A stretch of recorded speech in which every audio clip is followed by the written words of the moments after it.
सभी साथियों को नमस्कार, राधे राधे, जय श्री श्याम। हेलो साथियों, बात कर रहे थे राजस्थान की कला और संस्कृति की। राजस्थान की कला और संस्कृति में हम लोक देवताओं के बारे में पढ़ रहे थे। अब हम राजस्थान की आगे के लोक देवताओं के बारे में हम अध्ययन करेंगे, तो बने रहिए हमारे साथ। आज हम पढ़ेंगे साथियों मल्लीनाथ के बारे में और जो महत्वपूर्ण लोक देवता हैं उनके बारे में।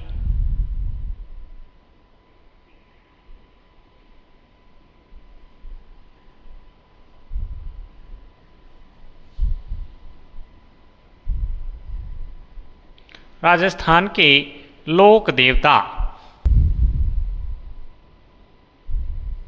मल्लीनाथ जी।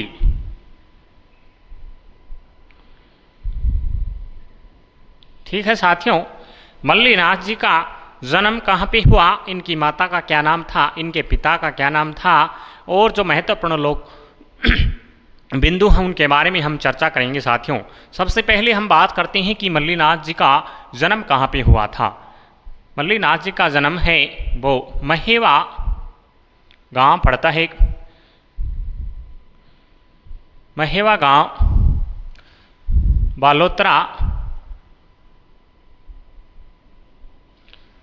बालोतरा है। वो पहले बाड़मेर का हिस्सा था, परंतु जिलों को डिवाइड करने के कारण बालोतरा भी एक जिला बन गया है साथियों।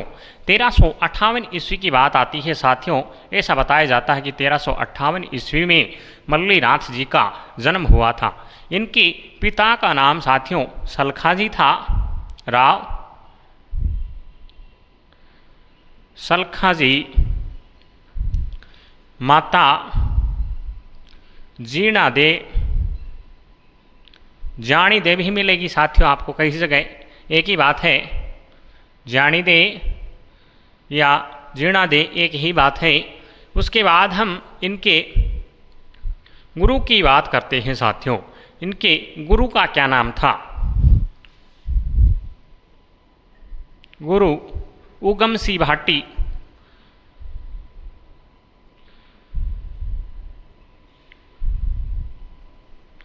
उगमसी भाटी इनके गुरु का नाम था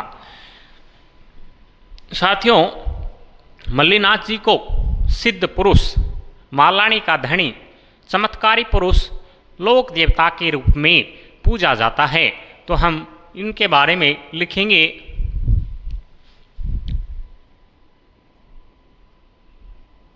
मल्लीनाथ जी को सिद्ध पुरुष,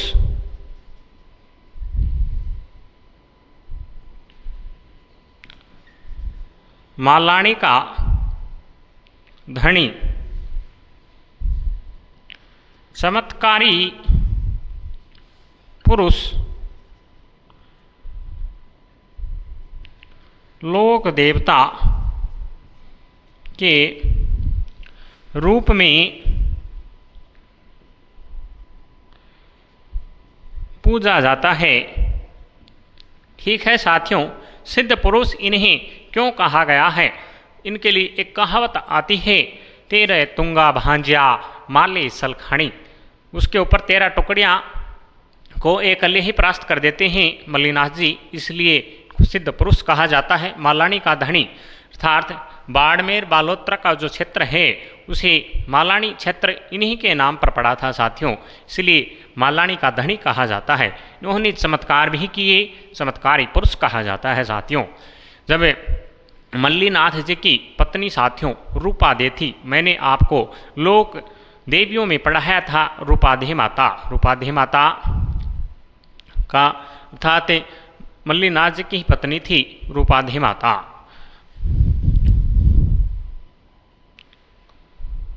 रूपादे के गुरु उगमसी भाटी थे। उगमसी भाटी की शिष्या थी रूपादे। रूपादे उगमसी भाटी के पास सत्संग में जाया करती थी साथियों, और उन्हीं के पास मल्लीनाथ भी चले जाते हैं। मल्लीनाथ चले जाते हैं तो अपनी पत्नी रूपादे के कहने पर उगमसी भाटी को अपना गुरु बना लेते हैं साथियों। गुरु बनाने के बाद ये योग साधना की शिक्षा ग्रहण करते हैं इनसे, और मल्लिनाथ है वो संन्यास ग्रहण कर लेते हैं साथियों, ऐसा कहा जाता है। तो रूपादे की प्रेरणा से ही उगम सिंह भाटी को मल्लिनाथ ने अपना गुरु बनाया था साथियों, उसके बारे में लिखेंगे हम।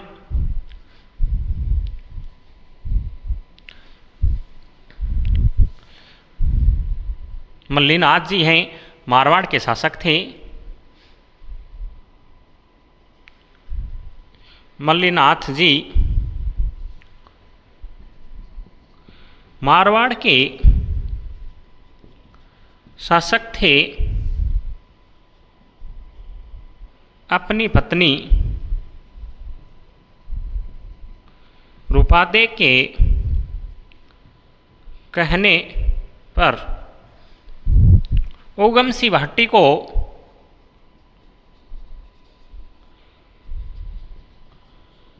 को अपना गुरु बनाया एवं इनसे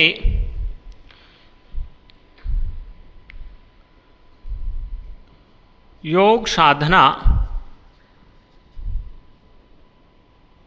की शिक्षा ग्रहण करके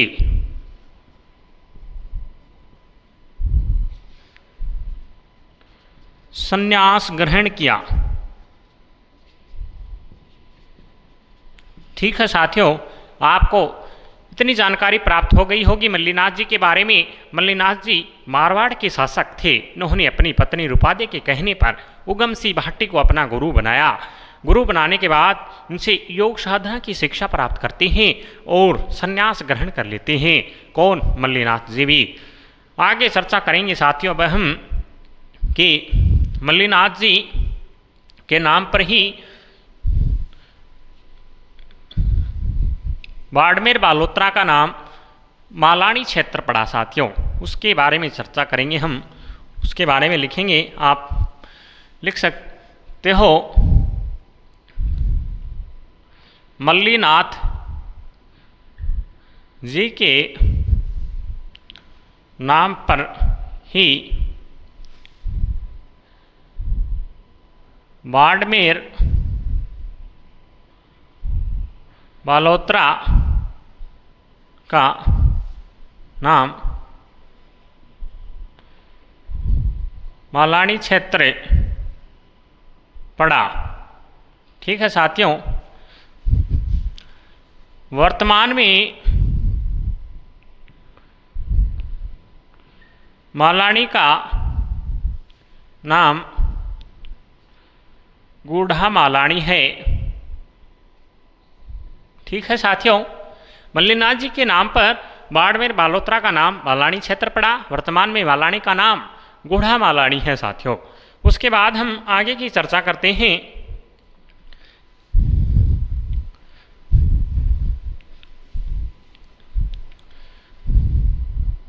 मल्लिनाथ जी के, मैंने आपको पहले बताया था कि मल्लिनाथ जी के बारे में एक कहावत है साथियों। कौन सी कहावत है? तेरा तुंगा भांजिया माले सलखानी। एग्जाम में पूछा भी जा सकता है कि यह कहावत किसके लिए है? मल्लिनाथ जी के बारे में है। हम लिखेंगे हम तेरा तुंगा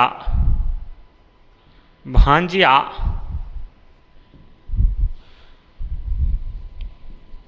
माले सलखानी, अर्थात दिल्ली शासक फिरोज शाह तुगलक ने मालवा सूबेदार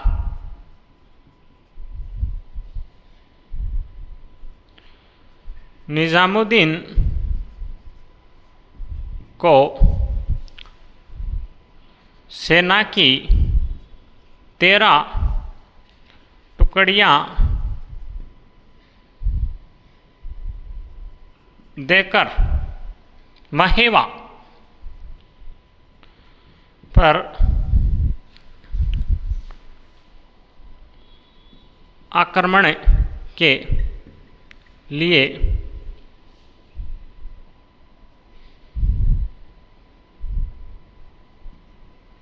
भेजा,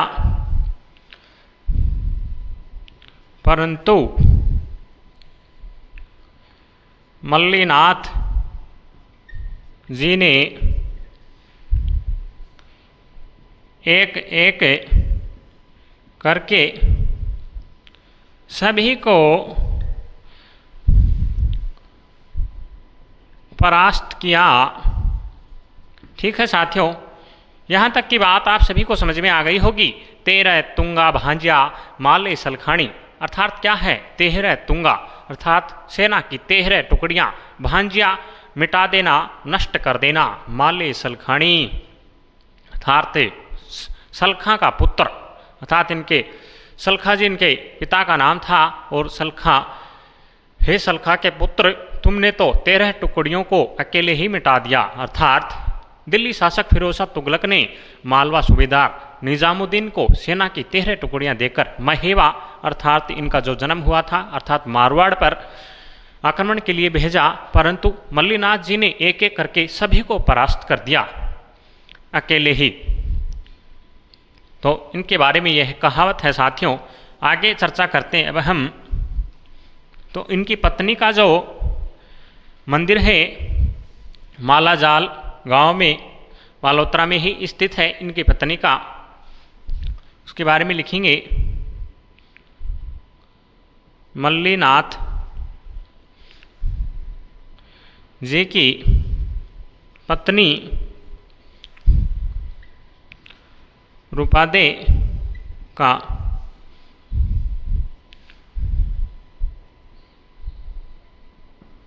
माता का मंदिर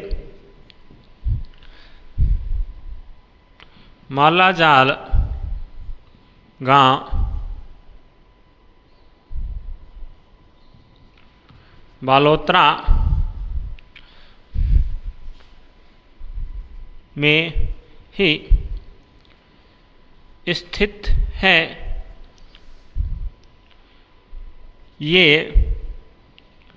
उगम सी भाटी की शिष्या थी। ठीक है साथियों, और इन्हीं के कहने पर मल्लीनाथ को मल्लीनाथ ने भी उगम सिंह भाटू को अपना गुरु बनाया। साथियों, आशा करता हूँ यहाँ तक की बात आप सभी को समझ में आ गई होगी। साथियों, वह हम आगे चर्चा करते हैं। आप इसका स्क्रीनशॉट लीजिए, हम आगे बढ़ते हैं। मल्लीनाथ जी के नाम पर ही बाड़मेर बालोतरा का नाम मालानी क्षेत्र पड़ा। वर्तमान में मालानी का नाम गूढ़ा मालानी है।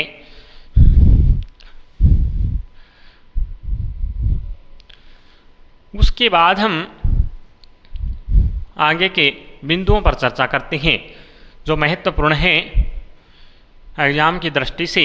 साथियों, यह क्लास राजस्थान की सभी प्रतियोगी परीक्षाओं के लिए महत्वपूर्ण है, जैसे राजस्थान पुलिस, पटवा, ग्राम सेवक, सेकंड ग्रेड, फर्स्ट ग्रेड, अर्थात स्कूल व्याख्याता भर्ती परीक्षा, RSP से लेकर और 4th ग्रेड भर्ती एग्जाम तक यह क्लास बहुत ही महत्वपूर्ण है। तो आपको अगर यह क्लास पसंद आ रही है तो इसको लाइक और सब्सक्राइब कीजिए। साथियों, आप इसको लाइक करते हो, अगर आप कमेंट में भी आपको कुछ समझ में नहीं आ रहा तो कमेंट में पूछ सकते हो आप हमसे। और अगर आप इसको क्लास को लाइक करते हो, शेयर करते हो, तो मुझे मोटिवेशन मिलता है कि मैं अगली क्लास को और भी जोश के साथ लेकर आऊं। तो आप हमारे साथ बने रहिए। आगे बात करते हैं साथियों मल्लीनाथ जी के बारे में। मल्लीनाथ का जो मुख्य पूजा स्थल है वो खारी नदी के तट पर है साथियों। और कहाँ पे है? बालोतरा में है।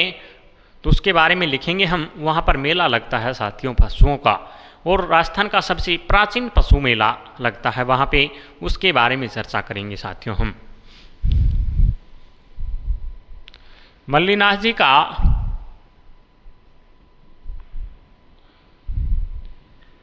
मुख्य पूजा स्थल, पूजा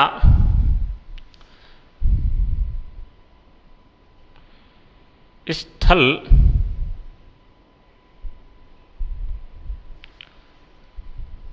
खारी नदी के तट पर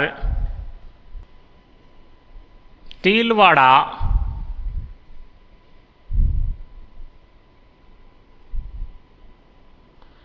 बालोतरा में स्थित है। साथियों, आगे लिखेंगे अब हम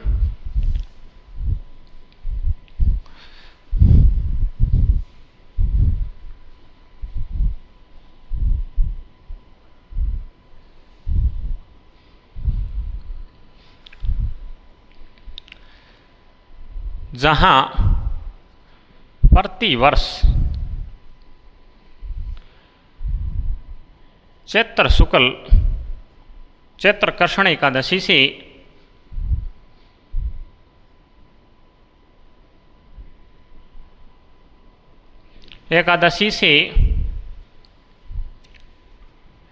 चैत्र शुक्ल एकादशी तक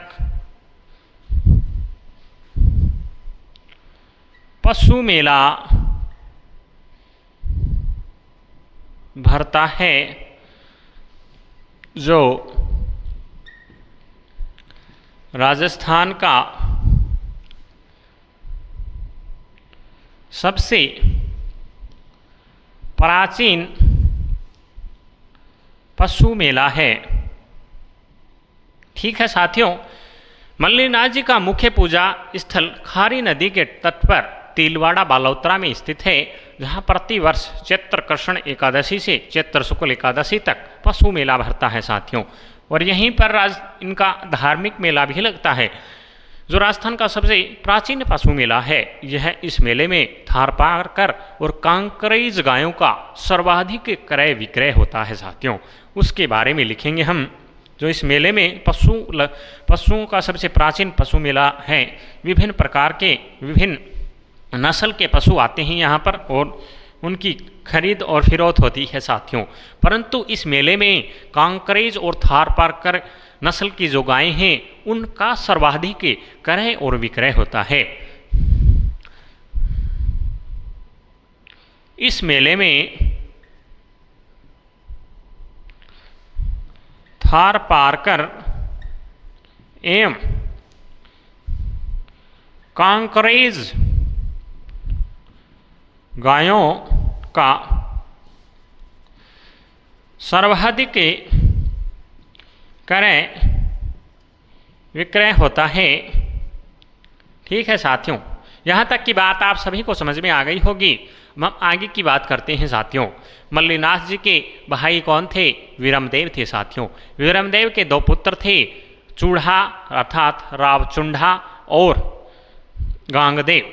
गांगदेव का उन्होंने शिक्षा प्राप्त की जालंधर नाथ से, उनका नाम तल्लीनाथ रखा। अगले लोक देवता हम तल्लीनाथ के बारे में ही चर्चा करेंगे। सबसे पहले थोड़ी चर्चा कर लेते हम मल्लीनाथ। मल्लीनाथ के भाई कौन थे? वीरमदेव। और वीरमदेव के दो पुत्र थे साथियों। कौन कौन थे? राव चूढ़ा भी कह सकते हो, गांगदेव। गांगदेव को हम तल्लीनाथ का वो बचपन का नाम है गांगदेव था साथियों। रावचुंडा 1394 की बात आती है साथियों। 1394 में रावचुंडा की सहायता किसने की थी साथियों? मल्लीनाथ जी ने की थी। अर्थात मल्लीनाथ के ये क्या हो गए? मल्लीनाथ का भाई और भाई का पुत्र क्या हो गया? भतीजा। और 1394 में मंडोर विजय में मल्लीनाथ ने अपने भतीजे की सहायता की थी साथियों। इस लाइन को हम लिखेंगे कि मल्लीनाथ ने अपने भतीजे की 1394 में मंडौर विजय में सहायता की थी साथियों। और ये जो गांगदेव हैं, अगले लोक देवता, इनके बारे में हम चर्चा करेंगे बाद में।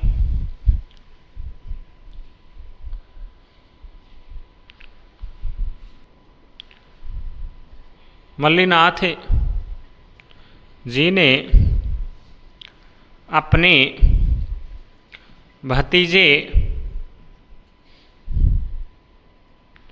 राव चूढ़ा की 1394 में मंडोर विजय में सहायता की थी। ठीक है साथियों, अगली बात हम लिखेंगे साथियों, मल्लीनाथ जी ने जात पात भेदभाव को मिटाने के लिए एक 1399 में एक बहुत बड़े हरि कीर्तन का आयोजन करते हैं साथियों। और जो भी आसपास के साधु संत सन्यासी थे उनको एक ही स्थल पर लाते हैं और एक बहुत बड़े सत्संग का आयोजन करते हैं। सत्संग का आयोजन करने के बाद कुंडा पंथ की स्थापना करते हैं साथियों। सर ये कुंडा पंथ क्या है? कुंडा पंथ अर्थात जाति भेदभाव को मिटाने के लिए, छुआछूत और भेदभाव मिटे अर्थात आध्यात्मिक शक्ति में विश्वास बढ़े लोगों का, इसलिए कुंडा पंथ की स्थापना करते हैं साथियों। उस चीज़ के बारे में लिखेंगे हम। मल्लीनाथ जी ने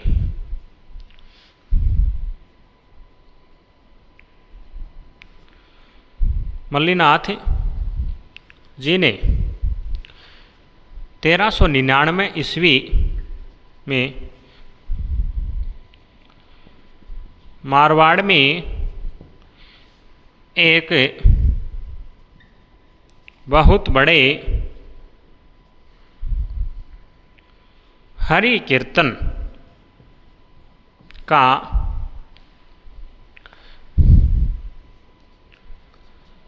आयोजन करके कुंडा पंथ की स्थापना की साथियों। मल्लीनाथ जी ने 1399 ईस्वी की बात है, मारवाड़ में एक बहुत बड़े हरि कीर्तन का आयोजन करते हैं और आयोजन करके कुंडा पंथ की स्थापना करते हैं साथियों। उसके बाद हम मल्लीनाथ जी के बारे में और कोई महत्वपूर्ण बिंदु बच नहीं जाते, इसलिए हम अगले लोक देवता के बारे में चर्चा करते हैं साथियों। और अगले लोक देवता हमारे आते हैं तल्लीनाथ जी। एक बिंदु और लिख सकते हो आप मल्लीनाथ जी में कि मल्लीनाथ के पुत्र होते हैं कौन? जगमाल। और जगमाल और गिंधौली के गीत हैं वो गणगौर पर गाए जाते हैं साथियों। सर ये जगमाल और गिंधौली कौन है? इनकी प्रेम कथा आती है साथियों। हम इनकी प्रेम कथा का किसी दूसरी क्लास में चर्चा करेंगे। अब तो हम सरसरी तौर पर चर्चा कर लेते हैं कि मल्लीनाथ जी के पुत्र हैं वो जगमाल थे, जगमाल हैं। और गिंधौली के गीत हैं वो गणगौर पर गाए जाते हैं। और गिंधौली कहाँ की थी? सर स्कूल व्याख्याता भर्ती परीक्षा में यहाँ से क्वेश्चन आ चुका है कि गिंधौली कौन थी? गिंधौली थी गुजरात के महमूद बेग की पुत्री थी साथियों। तो उसके बारे में लिखेंगे हम। मल्लीनाथ के पुत्र अर्थात मल्लीनाथ का पुत्र जगमाल था। जगमाल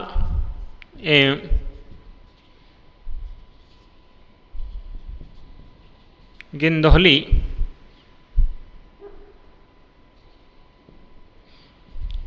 के गीत गणगौर पर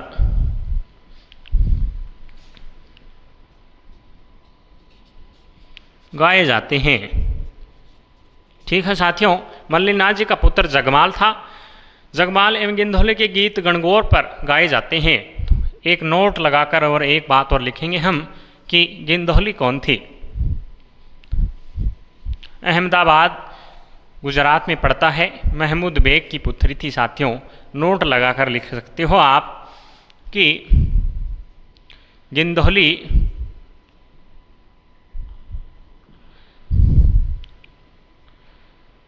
अहमदाबाद गुजरात के शासक महमूद बेग की पुत्री थी जगमाल, इसको अपहरण करके लेके आया था साथियों मारवाड़ में गिंधौली को। और वो समय था गणगौर का ही समय चल रहा था और उस समय इसको अपहरण करके लेके आया था, इसलिए गणगौर के गीतों में जगमाल एवं गिंधौली के नाम है वो चलता है। गिंधौली अहमदाबाद के शासक महमूद बेग की पुत्री थी साथियों। अब हम बात करते हैं तल्लीनाथ जी के बारे में।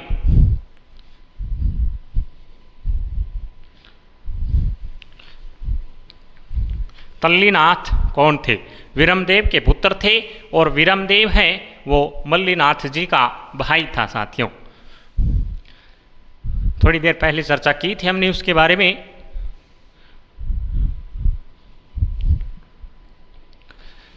तल्लीनाथ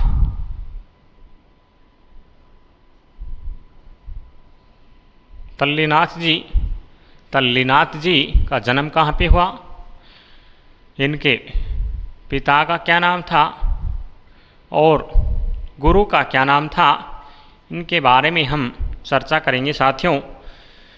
तल्लीनाथ जी का जन्म है कहाँ पे होता है? शेरगढ़ जोधपुर में होता है साथियों, ऐसा कहा जाता है।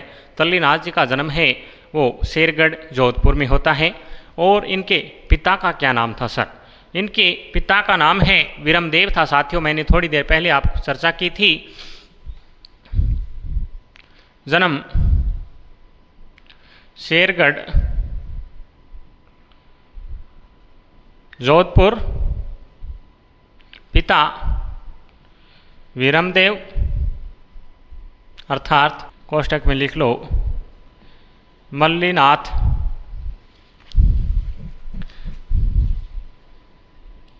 जी के भाई थे। कौन? विरमदेव। लिखो इनका भाई था, भाई कौन था? राव चूढ़ा इनका भाई था साथियों। किसका?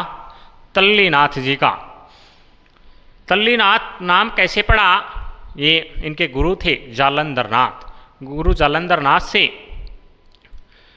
योग साधना की शिक्षा ग्रहण करने के बाद ये संन्यास ग्रहण कर लेते हैं और संन्यास ग्रहण करने के बाद तल्लीनाथ अपना नाम रख लेते हैं साथियों।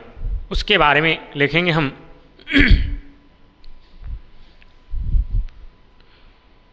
गुरु जालंधर नाथ से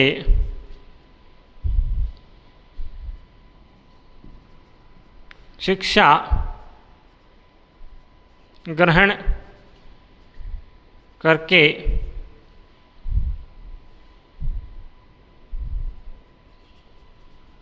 सन्यासी बने एवं परिवर्तित नाम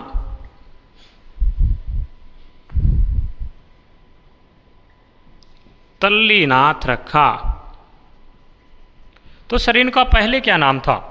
सर इनके बचपन का नाम गांगदेव था साथियों, गांगदेव राठौड़। उसके बारे में लिखेंगे हम। इनके बचपन का नाम गांगदेव राठौड़ था। ठीक है साथियों, यहाँ तक की बात आप सभी को समझ में आ गई होगी। तल्लीनाथ जी जन्म शेरगढ़ जोधपुर में, रावचूढ़ा गुरु जालंधर नाथ से शिक्षा ग्रहण करके सन्यासी बने एवं परिवर्तित नाम तल्लीनाथ रखा साथियों। वह हम आगे की चर्चा करते हैं कि तल्लीनाथ हैं वो जालौर क्षेत्र के प्रमुख लोक देवता माने जाते हैं साथियों। इनका मुख्य पूजा स्थल कहाँ पे है? पंचमुखी पहाड़ी पांचोटा ग्राम जालौर में इनका मुख्य पूजा स्थल है साथियों। उसके बारे में लिखेंगे हम। तल्लीनाथ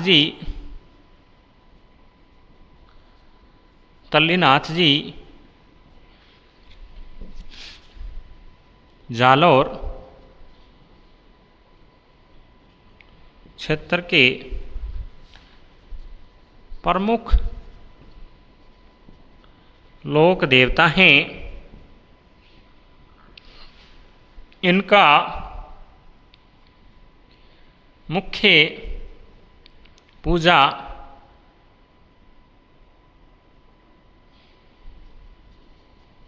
स्थल पंचमुखी पहाड़ी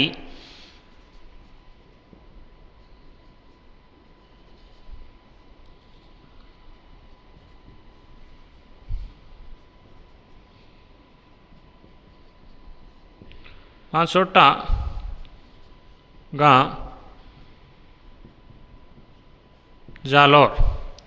पंचमुखी पहाड़ी पांचोटा गांव जालौर में इनका मुख्य पूजा स्थल है। ठीक है साथियों, उसके बाद हम चर्चा करते हैं कि तल्लीनाथ जी हैं वो एकमात्र लोक देवता हैं साथियों, जिन्होंने वृक्ष काटने पर रोक लगाई थी। वृक्षों को अर्थात काटने पर इनकी ओर से मनाही थी साथियों, और इसीलिए इन्हें ओरण का देवता कहा जाता है। क्या कहा जाता है? ओरण का देवता कहा जाता है। सर ओरण क्या होता है? ओरण है वो पश्चिमी राजस्थान के पवित्र उपवन है।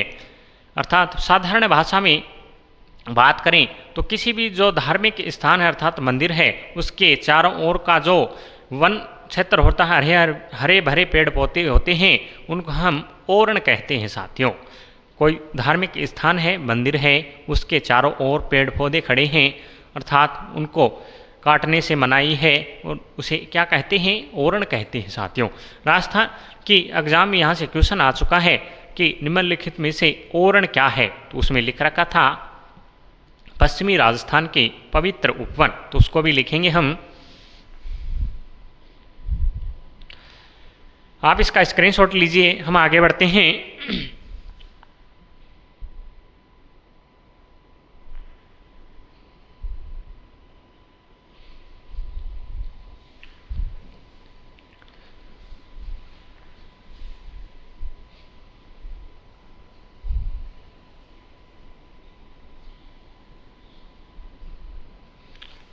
यहाँ पर आप पंचमुखी पहाड़ी पर है ऐसे भी लगा सकते हो।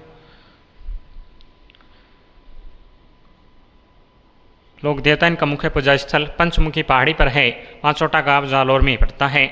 वहाँ पर इनका मुख्य मंदिर पूजा स्थल। आगे की बात करते हैं साथियों कि तल्लीनाथ जी राजस्थान के एकमात्र लोक देवता हैं, जिन्होंने वृक्ष काटने पर रोक लगाई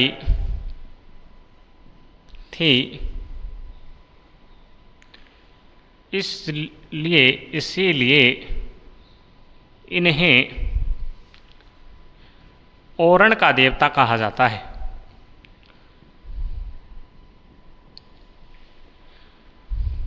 क्या कहा जाता है? ओरण का देवता।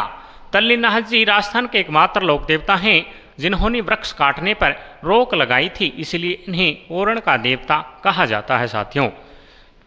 एक बात और लिखेंगे हम, तल्लीनाथ जी को प्रकृति प्रेमी लोक देवता भी कहते हैं साथियों।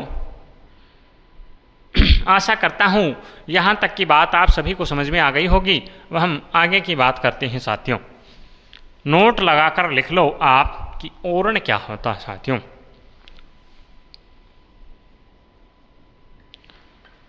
ओरण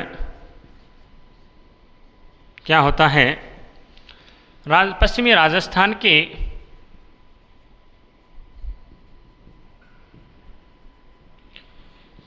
पवित्र उपवन या करके लिख लो। मंदिर के आसपास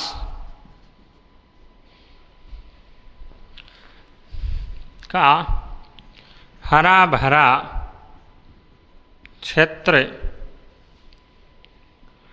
जहाँ से पेड़ पौधे नहीं काटे जाते हैं। ठीक है साथियों, उसे क्या कहते हैं? हम ओरण कहते हैं। पश्चिमी राजस्थान के पवित्र उपवन या मंदिर के आसपास का हरा भरा क्षेत्र जहाँ से पेड़ पौधे नहीं काटे जाते हैं उसे हम ओरण कहते हैं। ये हो गए हमारे तल्लीनाथ साथियों। आगे के लोक देवता के बारे में चर्चा करते हैं। आप इसका स्क्रीनशॉट लीजिए, आगे बढ़ते हैं। वह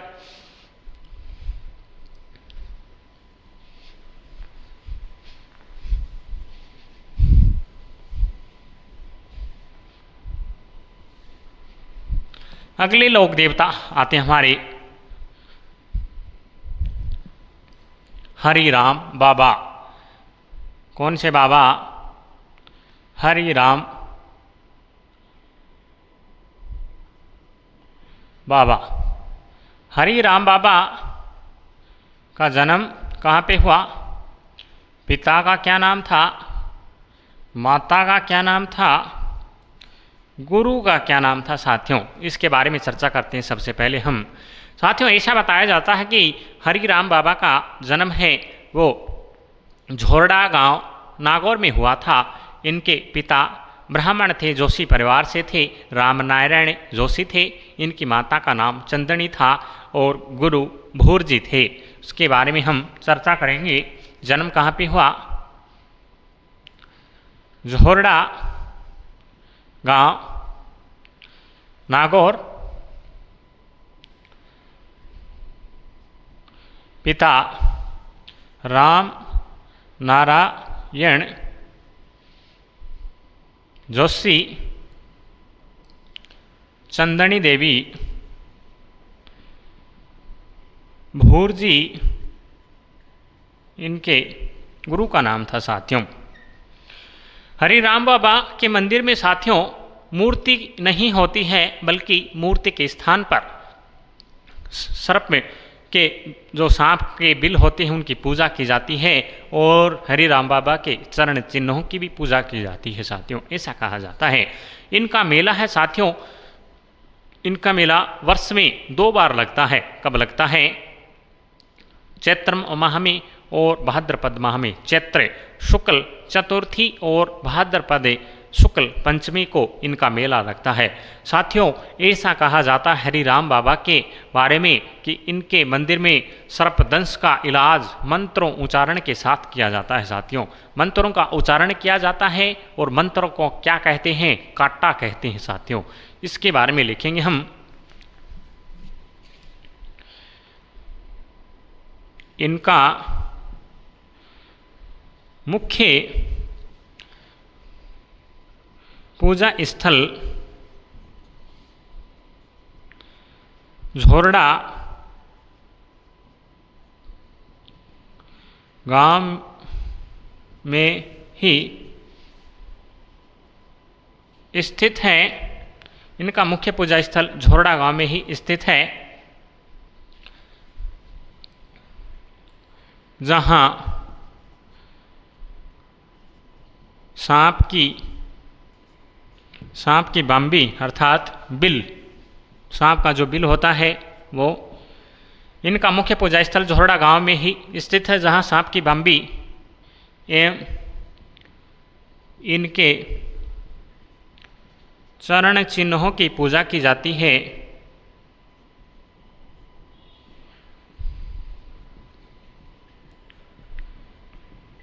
ठीक है साथियों,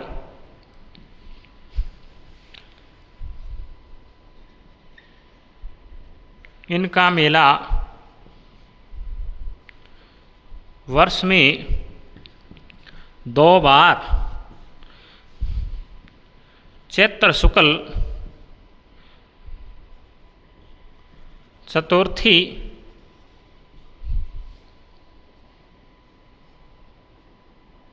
ठीक है चैत्र शुक्ल चतुर्थी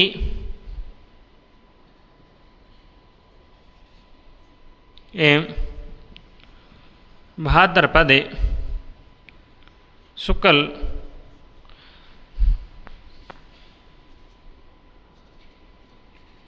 पंचमी को भरता है। ठीक है साथियों, आशा करता हूँ यहाँ तक की बात आप सभी को समझ में आ गई होगी। उसके बाद हम आगे की चर्चा करते हैं। इनके मंदिर में सर्पदंश का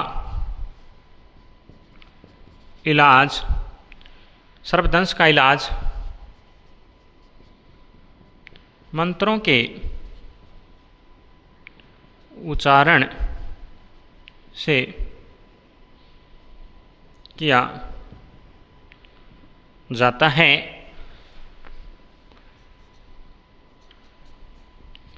मंत्रों को कांटा कहते हैं।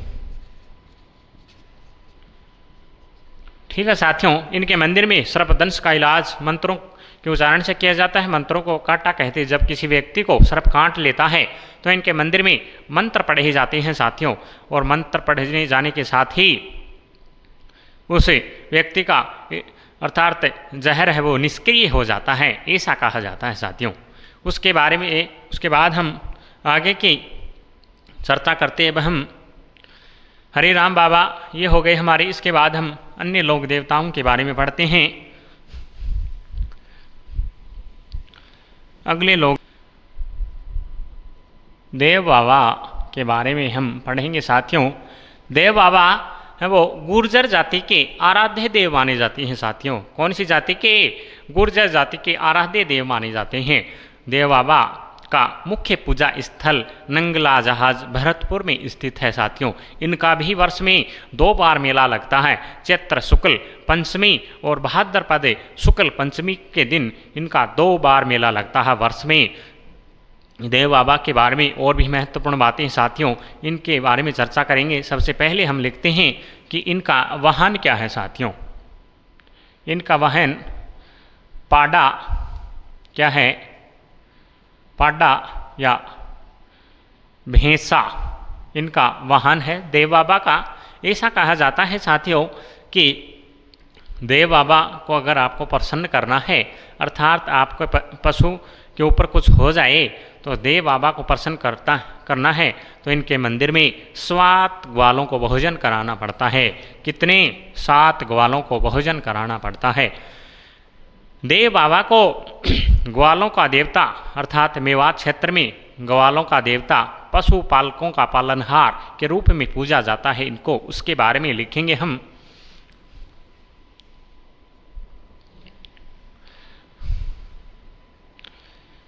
इससे पहले लिख लो देव बाबा गुर्जर जाति के आराध्य देव हैं, आराध्य देव माने जाते हैं। ठीक है साथियों, मेवात क्षेत्र में इनको ग्वालों का देवता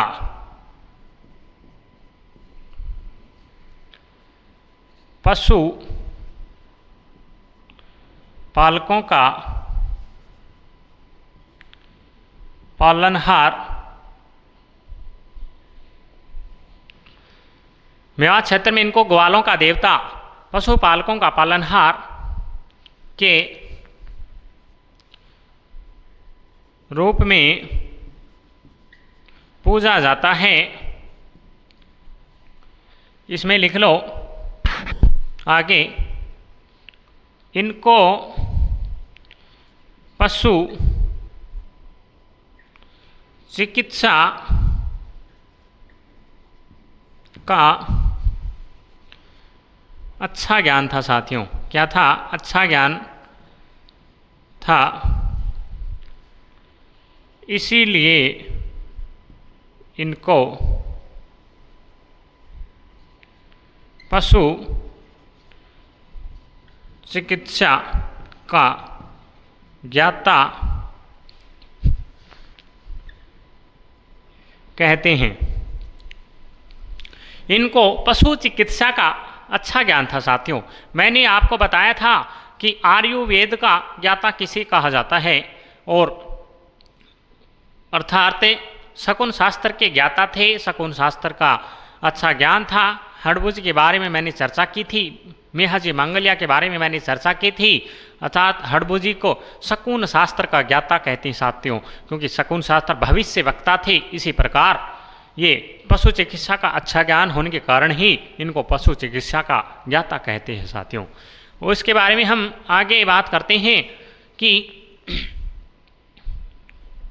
देव बाबा को अगर आपको प्रसन्न करना है तो इनके मंदिर में 7 ग्वालों को भोजन कराना पड़ेगा साथियों आपको, तभी देव बाबा खुश होंगे। आपके पशु को खुश हो जाए और देव बाबा की कृपा से पशु ठीक हो जाता है साथियों। अगर आप इनके मंदिर में 7 ग्वालों को भोजन कराते हो तो लिखेंगे, देव बाबा को खुश करने के लिए इनके मंदिर में 7 ग्वालों को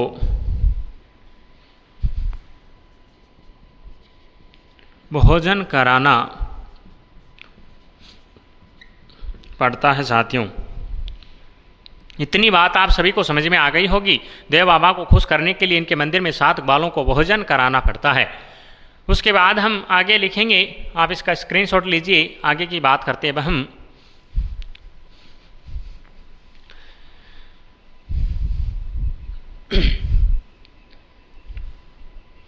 देव बाबा का मुख्य पूजा स्थल, देव बाबा का मुख्य पूजा स्थल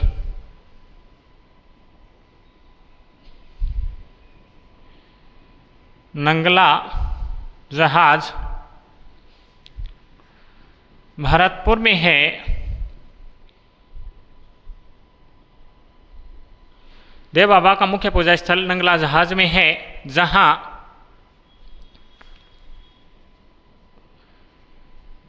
वर्ष में 2 बार चैत्र शुक्ल पंचमी एवं भाद्रपद शुक्ल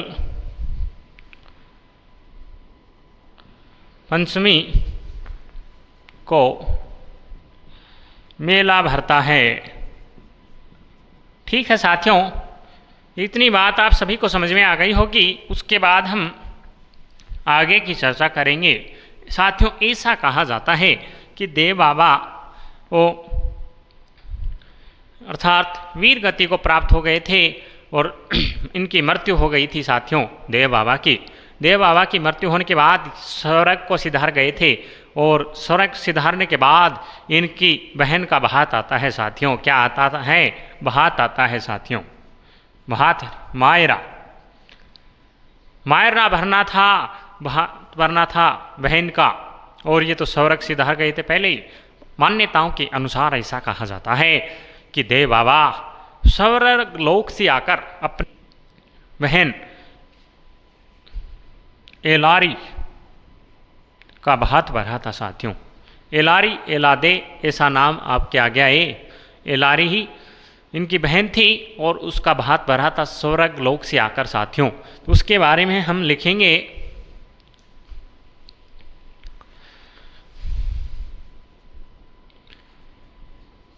मान्यता के अनुसार देव बाबा ने स्वर्ग लोक से आकर स्वर्ग लोक से धरती पर आकर अपनी बहन एलारी का भात मायरा भरा। ठीक है साथियों, ये हो गए देव बाबा। हमारे देव बाबा का मुख्य पूजा स्थल नंगला जहाज भरतपुर में है। वर्ष में दो बार चैत्र शुक्ल पंचमी, भाद्रपद शुक्ल पंचमी को मेला भरता है। मान्यता के अनुसार देव बाबा ने स्वर्ग लोक से धरती पर आकर अपनी बहन एलारी का भात अर्थात मायरा भरा था। साथियों, ये हो गई हमारे देव बाबा। साथियों, अब हम एक महत्वपूर्ण बिंदु के बारे में और चर्चा करेंगे कि इनका देव बाबा का मंदिर नीम वृक्ष के नीचे बनाया जाता है। ठीक है साथियों, तो ये हो गए देव बाबा के बारे में जो भी महत्वपूर्ण बिंदु थे।